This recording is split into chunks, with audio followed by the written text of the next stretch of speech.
Greetings and salutations to our fine podcast audience. Welcome to 3 Peas in a Pod, episode 299. We made it. Here we are, boys, on the cusp of something great. Is it 299? It's right there on the paper. Okay, all right. It says it. Did you just know that Well, I said it? I thought before we were saying it was the 298, but No, that was last time. Okay, all right. That was the last All right. episode. This is 299, Woo! right before 300, That's which the way is we count. supposed to be significant. It's got zeros in it. All I right. guess that's It does. why. That's right. Why would that be so significant? I don't know. 00 though. That's good. I guess. Or it means you have 2 kills. What? That's what 007 means. You're a 00 once you've had 2 kills. Okay. Did Seems not like know that. 007 had more than 2. Well, you don't get the 00 status till you do. You're just a 0. Can when you- you've killed one person, you're a 0. But when you kill 2 people, you get to be a 00. Then Who are why you? can't I get a 000? And when I I kill think a third once you one? get 00, it's just like you get a license to kill. That's the deal. You get the license to Okay. kill, then you can just, I So guess. no more zeros, just the license. All right. Yeah. All right. I saw that movie. Sounds like it's easier to get I that must- license than it is to get a counseling license. Oh. I don't know. Anyway. Are you trying to kill your patients? Well, no, I'm not. And they Okay. still won't give me a license. There you go. Oh, okay. Even the few I've killed, they still won't let me do it. Just won't. So, anyway. I bet that revokes your license. Well, I was just sitting there thinking, I hope they don't watch this video. They might go, well, there you go, son. The, You don't get it. the chance of them watching this is very small. I know. I'll just say this. I want to call the whole system out of order if the way they're making decisions is by watching 3 Peas in a Pod. That's Yeah. true. That's tough. Okay. All right. So, by the way, we are joking about the significance of the 300th episode. However, it will be a significant episode next time because we will be making a very important announcement about the podcast. Ah, yes, that's true. It is true. We had just discussed and we have made a plan and we will be announcing some changes. Yeah, this is how important you know it is. We made the decision about 5 minutes before we walked in. Yes. It's real important, but We have planned deeply. yes, but you should be here for it. Episode should. 300. Episode 300, we will tell you about some exciting changes we are planning to make to the podcast. That's true. We're excited. Okay. You may not be excited. I am. Yeah, I'm just thinking they may not be. Well, we'll find Well, out. who knows? Because when we make the announcement, they can tell us. That is true. They can. That's right. We welcome your feedback. You can continue to send us in questions. Speaking of, Questions. I have one on the paper today. This was sent in by someone through our link in the bio. Check it out if you want to send us a question. But here we go. I need help as of late. I've been struggling with a specific sin that I can't seem to get over. I understand that all my problems will be resolved through the resilience of God, but I want to know the first steps in taking this walk with Him. And then they end by saying, God bless you. And that I appreciate I that. received that. I received it too. Thank I you. appreciate all. I need it. So thank you for Yes. for bestowing it upon us. That's true. Thank you. Okay. So apparently this person has a specific sin, can't seem to get over it.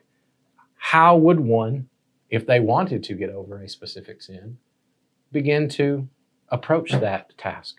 Gentlemen, what would you say? I would start with, and this is not the way I would have answered this a long time ago, and I Oh, think it's the You've part changed. I have changed. Okay. And it's a step that I didn't realize I was missing or how important it was. I guess I had heard this. Mhm. I would say that the most important part in getting over a sin that you can't seem to, because there are things you do that once you realize they're wrong, Yes. Mhm. you could just stop. That's right. You just You decide just turn it off. that's not something that I want to be true of me anymore, Yes. and it's not so ingrained in you Mhm. that you can over pretty quickly be done with it. Yeah. But then there are other things that are such a part of your life, Mm. and even more than just a part of your outward life. They are a part of your ideas of what a good life is like. Yes. Wow. Yeah. Yeah. So Mm. I remember hearing our favorite philosopher, Dallas Willard, say years ago, that we tend to think that we run our lives by beliefs, but we really run our life by ideas, and ideas and beliefs are different. Like I can believe something and it can be true that I believe it, but it doesn't really impact the way that I go about my daily life. But there are ideas I have about what would make today a good day or life a good thing.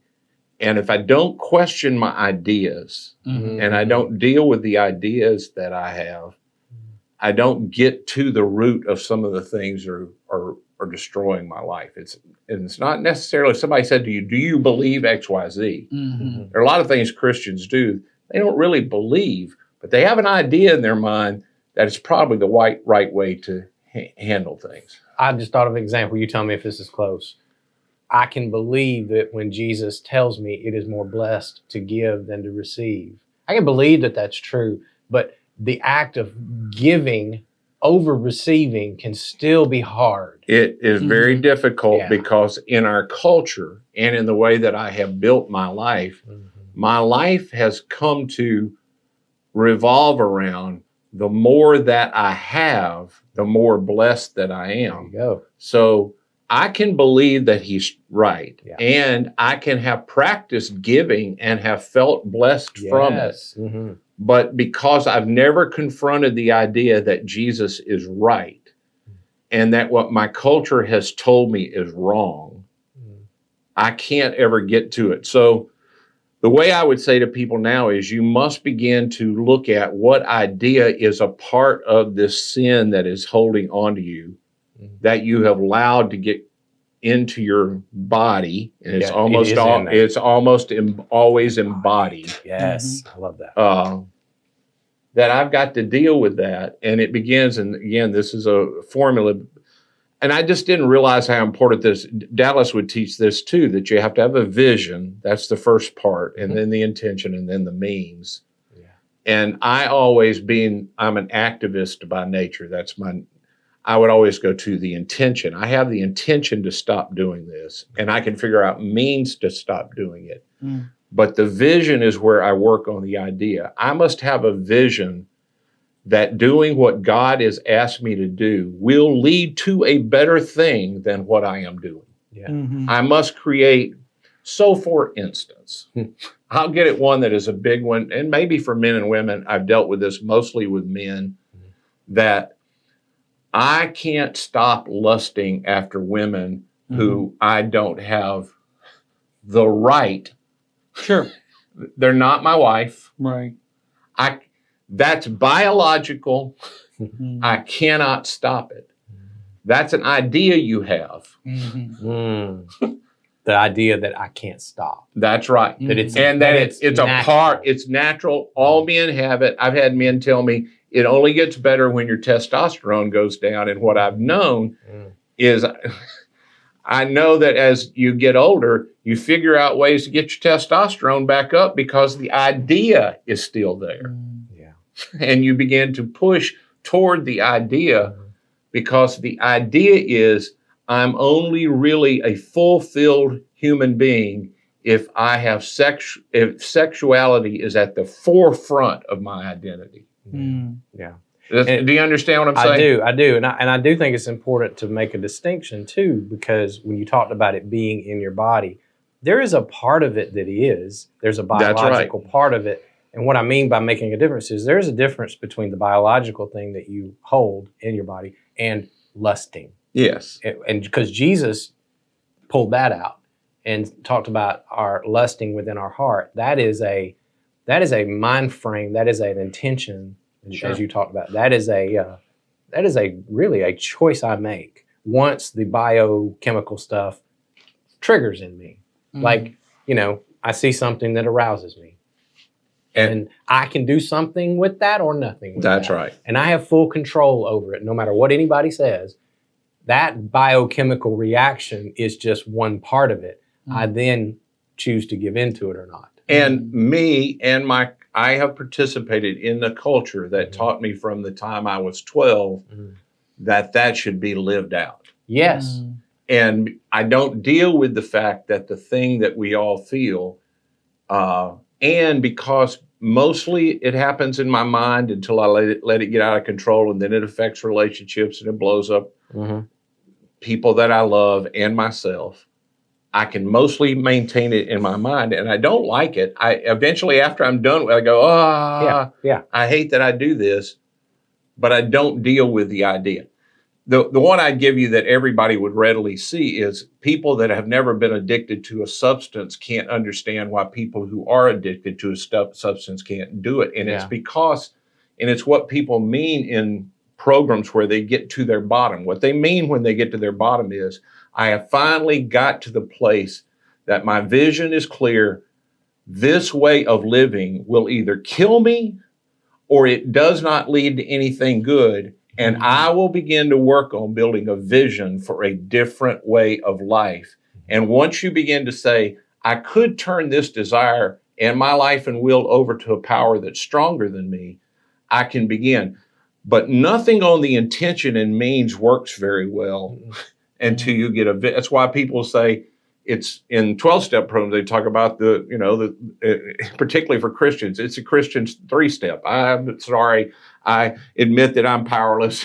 I confess my need for God, and then I do it again. And then I go back and, I do that little 3-step over and over and over and over and over again. Yes. It's the intention and means will not get you there. Mm-hmm. You must at some point on a besetting sin get to the place that you say, Jesus is right. And I can imagine a life where I wouldn't have to lust after everything sexual that is not right for me. That a life other than that is better, yes, and will lead me to ultimately what I want more than I want this. That's right. That's part of the vision that I think is important. That's right. Is I want that vision more than I want any of that other stuff. That's exactly right. Yeah, and it drives me. That's what I would say. Mm-hmm. But then there is the other part. So I don't know. Y'all have thoughts you want to say about the vision part I was just talking about, or does that not make sense? Or no, I mean, I think what you said makes sense. I don't know if that's where it starts, but I do think that's part. I don't know. I don't know. I just don't know. Mm-hmm. I was trying to reckon with where it starts. Honestly, I don't know. I don't know where it starts for everyone. I do think part of the thing that you said when you were talking about the Christian 3-step, the part that I think I probably would get to on that is I don't think most Christians do think they're powerless against it. Oh, yes. I do. I agree with you. That's correct. And so I do think when you begin with, I'm powerless against this, I actually think almost everything becomes more clear.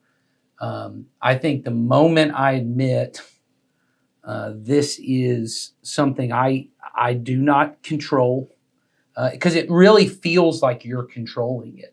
Mm-hmm. I can start and stop when I want. Yeah, I think you're right, Nathan. I think that's a better. I mean, I don't know if which one's the start. I just mean I think at some point when you talk about vision, intention, means, part of my vision has to be I'm powerless to this, and I think people who are, because it's just that's all a part of my story. I think it's important to mention too something you said earlier about there are some sins that just a better vision, it gives me the intention immediately. So the moment I get the vision, that's not wrong. So there's some sins I get where I have a vision. When I'm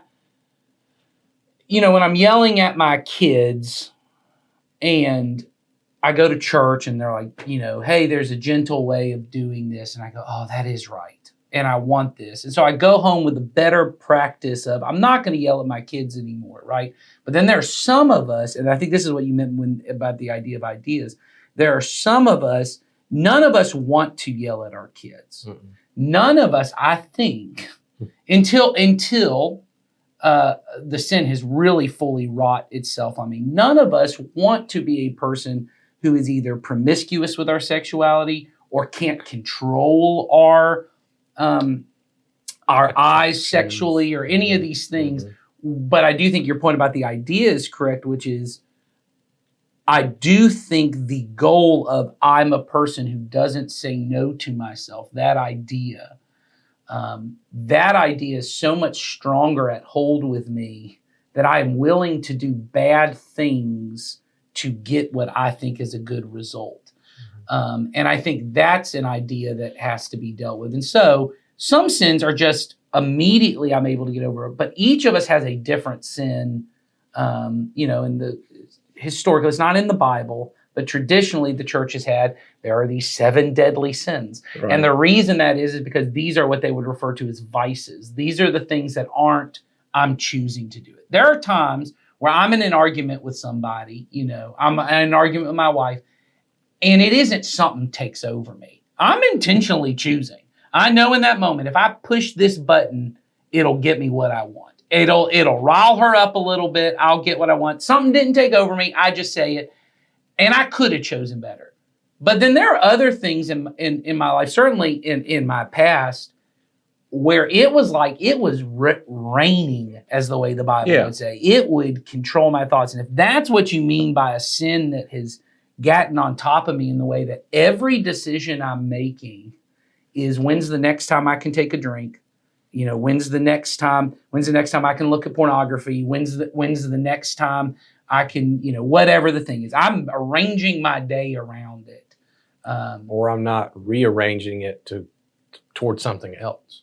Yeah, I'm not actively rearranging it towards something else. Then I probably I'm not willing to admit I'm powerless over this thing. Mm-hmm.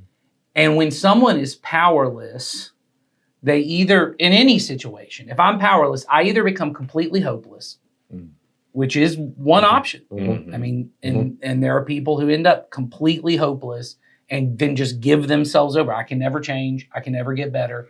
Because there are people, as you mentioned, who hit rock bottom, and it does become clear. Yeah. My life is worthless based on what that's right. How they see it. And they go, I'll never get better. I might as well just drink myself. I might as well. Or I might as well throw myself fully in this. Yeah. But then what people do on the other side is if I become clear I'm powerless, then I need a power who is not me to give me power to step in. And at that point, it's not just turning to God. It may be turning to someone else and having to confess the sin and say, I can't get over this. And then they begin to help you with the next part, which is they help you get a vision for a different kind of life. Yes, they come into my life and say. Yeah. The way I've said it to people that I work with in addiction circumstances and in counseling, because I not only deal with that, I help family members, loved ones of addicts. And I always say, I said, the sad part that you're going to have to live through is this will not change in your loved one until they finally come to the place where they will, and it's the powerless thing, they will say, I don't know how to do it. I don't have a plan for it. Yes. I don't have any hope of creating a plan for figuring this out. And so if you have a plan, I will trust your plan. I don't even know if it's going to work, but your plan's better than mine. Give me your plan. Mm-hmm. And I surrender myself to that plan. It's when folks finally check themselves into a long-term program after a long bout with it and finally just walk in saying, I sign away all of my right to choose. Yep. You choose for me for a time until I can learn a better way of choosing. That's when those really hard besetting sins get changed, is when you come to that place. And I know I'm using an extreme example of addiction, but it is the same. It's when I understand, I've been trying to do this. I've been saying I wanted to be done with this for a long, long time. I haven't been able to accomplish that on my own. Apparently, I don't know how to do this. And so, can you tell me how to do it? Yep. And whoever you is, hopefully it's a brother, sister in Christ, or the scriptures, or you working it out with the Spirit of God and just leaning into whatever that plan is. But that is the surrender piece that has to be there. I also think, and I was thinking of this as you were talking, Ed, it's the same thing you said, but this is probably a cruder way of saying it. Is it, you got to have a want to. Yeah. There must be, we point back to when Jesus encountered the person he was about to heal, and he said, do you want to get well? Yeah. And people go, how do you ask a silly question like that? Obviously, you want to get well. Not always. That's right. Because wanting to get well means I must want all the things that come along with getting well, which could mean I got to change some patterns in life. I got to do things differently. I got to stop going places, doing things, being with people.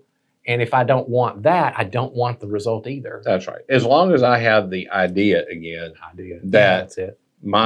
this thing I've done that I don't like the results it's produced in my life, but if I could manage it, Yes. it would still be better. Yeah. You know, if I could do this in a managed kind of way, that's really where the best life is over here. People that can't, I can't do it. Yeah. But if it could, I wish I could. As long as I have a wish I could about It's that whole thing of I want to lose weight.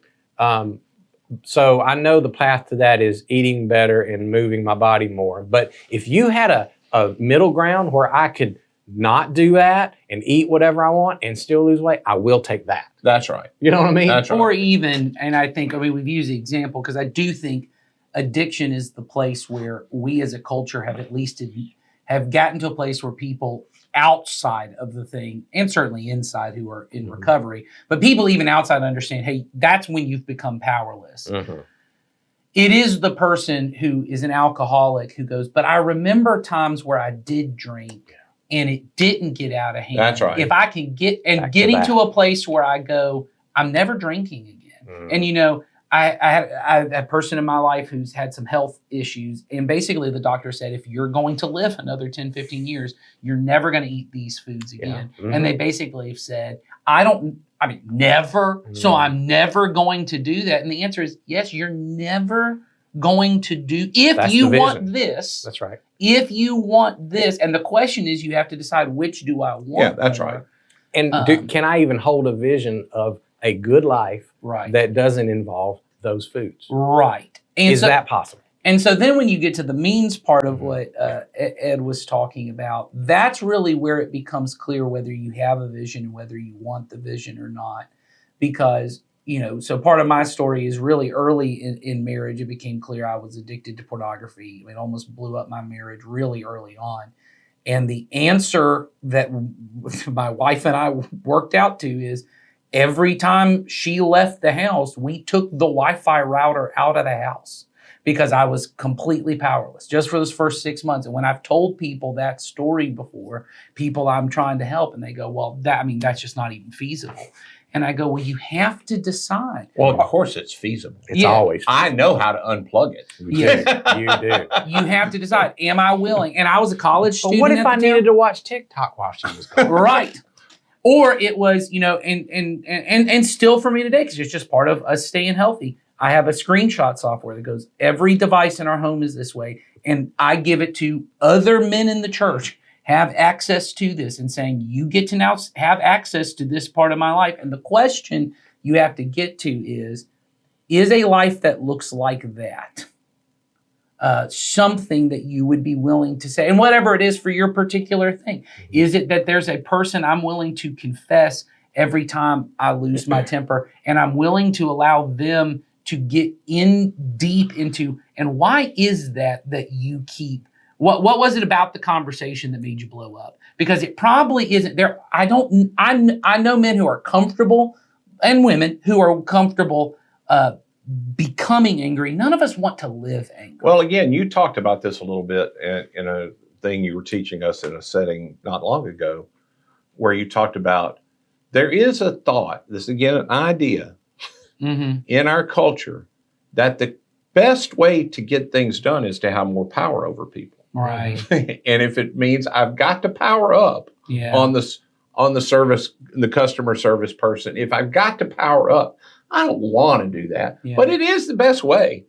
And Yes. if I could just be a person with power, I feel bad for people that don't have any power, because, you know, having no power, that's just, you know, like Jesus saying you should become the last. Oh, who would want to do that? Right. Who would want to become the least? Yeah. You know, and that idea, it's not just getting the idea, the means you're talking about often wind up dealing with my problem. The vision part deals with, I must get an idea in my mind of what it would look like to be free of pornography, and my wife could leave and she could completely 100% trust me in Yes. any circumstance. And I could trust me.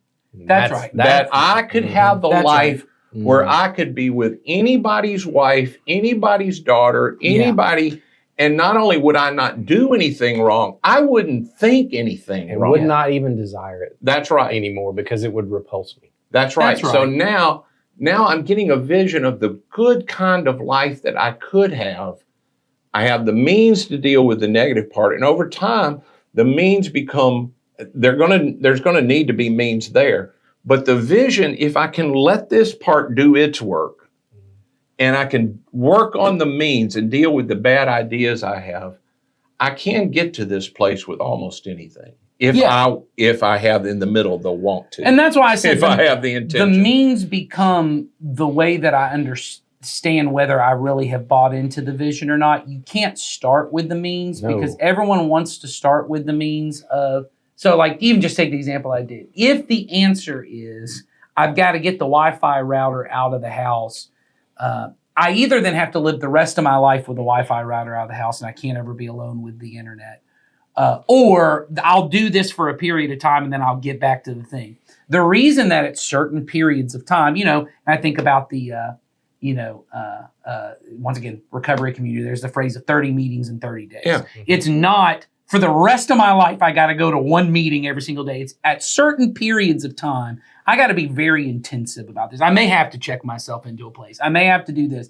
And there may come times where I can feel the temptation of something coming to me And that I I do need to go to a meeting. Yes. I do need to go. Oh, yes. Yeah. And I got to get back in. Or there may be, and I think that we've lost this somewhere in the Christian church, there may be specific sins that each one of us have that there's not a recovery group for. That's right. And there's not a there's not a program for it. But there may need to be a trusted brother or sister in my life that I treat in the same way. And I may have to have those kind of mechanisms in my life in such a way that I go, I'm not the kind of person who can just deal with this secretly. There are certain, that's what I was trying to say earlier, there are certain sins in my life that just getting the information and the vision, I don't even need much of a means because I know what the means is. The means is I don't really want to say ugly things to my wife, but I kind of blew up occasionally at it. But once someone gave me a better way to handle communication, that was all I needed. I just needed a better way to talk. But then there are other things in my life that I try to handle it secretly because I don't think I'm powerless over it. And I may have to go to a trusted brother or sister and say, hey, I need to talk with you about this occasionally. I need, when I'm feeling tempted, because there's not a program I can go to for my gossip. There's not I'll give you an example. My besetting sin at one part in my time in my life was I could not allow others to criticize me over anything that they perceived that I had done less than perfect or outright wrong in their view. That was not allowed in my life. And so what it bred in my life was every time anyone did touch that or even get close to it, I became a very abrasive and defensive person. Sure. Because I would immediately have to say to them, no, you are wrong. Let me tell you why you're wrong, because you don't understand me. And let me give you my intentions and all that. And you'll see that I'm not wrong and I didn't screw that up. You just saw it wrong. And so what that required in me was for me to become the type of person that was so loved and cherished and secure in his relationship with Jesus, right, which is still in progress, sure, that other people's view of me did not become the thing that caused me the most concern or pain. It was Jesus's and what he and I were doing together. And so at that point, my body was just wanting to react every single time. Defensive, defend yourself. Because I still thought my vision was, I must defend myself. I must be in control of everyone's view of me because that's how you get a good life. That's right. But once Jesus works in you to say, no, you don't, that's not the good life, then you lose that that knee-jerk reaction that is in your body to always defend. And so sometimes you can just sit and listen. Yeah. and allow that person to think what they will or to say what they will, and then also even receive some of that. That's if it's- right. If it's valid. Yeah. That's a work in progress, Yeah. but I will tell you, it did not come, and it did not even start to shift in my life until I let go of that little control piece, Right. the want to piece Yeah. of I don't want to control my life anymore. I don't want to control that piece of it anymore. And the idea that you had that the only good life is a life where people see me as only doing right Exactly. and good things. Exactly. Yes. Yeah. Yeah. It's a form of image management, Yeah. is what it comes down to. And it's me managing it. That's right. And so, but once you release that and you go, well, my image is set, I let him manage that. And if it turns out I know it will turn out for my good in the end. That's It may right. not feel like it all the time, but that's part of trusting in him in his way. It starts to shift in you, but it doesn't come until that little want to piece of, I want this so badly. I want to be the kind of person that doesn't come across as defensive all Yeah. the time, and that people will be able to approach. Yeah. On a more Yeah. Well, So- and that I can see things that they don't see. I mean, I can see things they see about me that I can't see because everybody has things that other Of people that's can course. see. Everyone Of course. needs And- other people. But if I don't receive it, you might as Yeah. you can hold a mirror up and I can just go, that mirror's wrong. that's right. Yeah. That's right. So And- anyway, and over all of that, going back to the resilience of God, which I'm Mhm. guessing this is what the person means, Mhm. none of this for the follower of Christ is done outside of us Yeah. knowing that Yeah. the power and grace of God, which is Mhm. his doing on our behalf what we can't do for ourselves, he will give you the power to do all of this. Create a Yes. vision that's better, Yes. find the means that are better, find the people you can confess to. If indeed you want this to happen, Yeah. you turn to him, he will, and there's no shame with him. No. There's Yeah. there's no way that he's going to feel bad about it. He already knows everything that's going on anyway. He knows the ideas you have that are off track. So he's wanting to play a part in it, but he won't barge in. You're going to have to ask him. I was going to say, if I were giving you one piece of advice, whoever asked this question of where to start, among many things, I would say one of them would be is to begin right now evaluating where you are on that want to scale, because Yeah. I would imagine there's part of you that might say, well, I want to be done with this sin. But if you sit with that for a bit, you might find that, I don't know, there's a part of it that I still want. Yeah. There's a part I want That's to right. hold on to.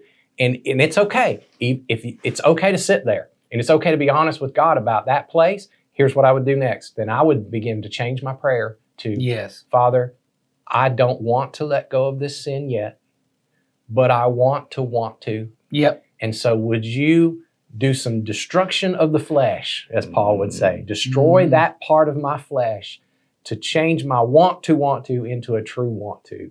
That's right. And I know that's a lot of words, but that's how it comes up in my brain. And Yeah. I think the Holy Spirit will begin to honor that over time if Yeah. you mean it and you lean into it.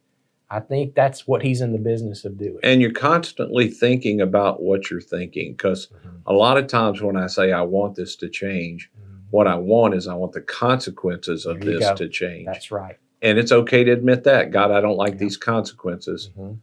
But asking him to help me want what you want. I want to Yes. want what you want. Mhm. Help me to see how that would be good for me.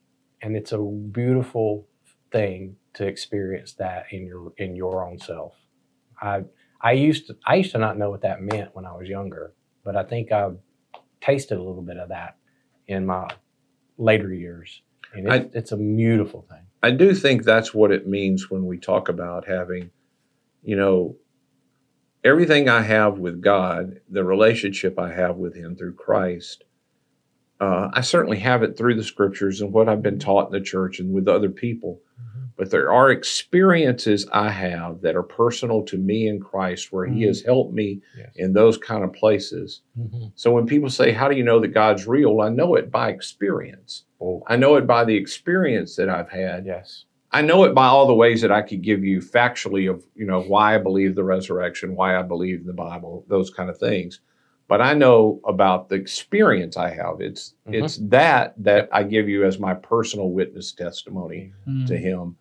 And not in the past, not because he saved me, but because there's this ongoing presence of the Lord with me, helping me, and comforting me and walking with me and all of And putting to death my desires. That's right. And crafting them into his. yeah, creating new, Cool. better desires that there are Mhm. things that I want that I used to would have thought. Nobody really wants that. They say they want it because that's what Jesus says we Yeah. ought to want. Uh-huh. Mm. But Yeah. then you eventually really want And it. it happens. Yeah. But that don't happen overnight. No. That's a long journey. Mhm. Yeah. So, okay. I hope that helps. And I hope whoever wrote this question hears this and I hope it's helpful to you. I think it's great and important to involve other people in your journey. So if you want to reach out to us, doors always open. We'd love to converse about that and help if we possibly can. So here we are. This is the end of 299. When we come back, episode 300 with the big announcement. Huge announcement. So you don't want to miss that. So Charlie, will that be next week?